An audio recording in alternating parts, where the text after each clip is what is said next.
यं हि न व्यथयन्त्येते पुरुषं पुरुषर्षभा समदुःखसुखं धीरं सोऽमृतत्वाय कल्पते।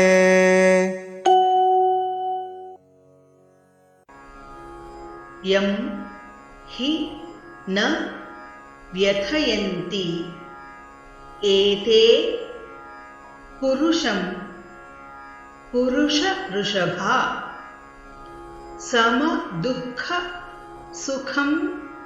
धीरं सः अमृतत्वाय कल्पते।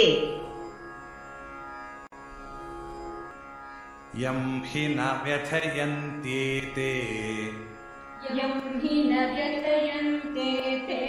पुरुषं पुरुषर्षभा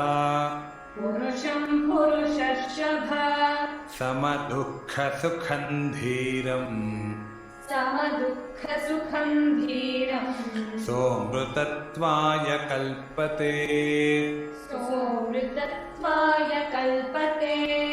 यं हि न व्यथयन्त्येते पुरुषं पुरुषर्षभा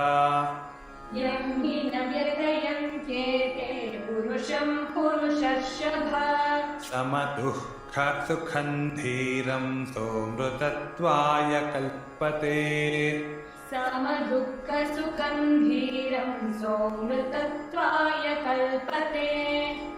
यं हि न व्यथयन्त्येते पुरुषं पुरुषर्षभा समदुःखसुखं धीरं सोऽमृतत्वाय कल्पते।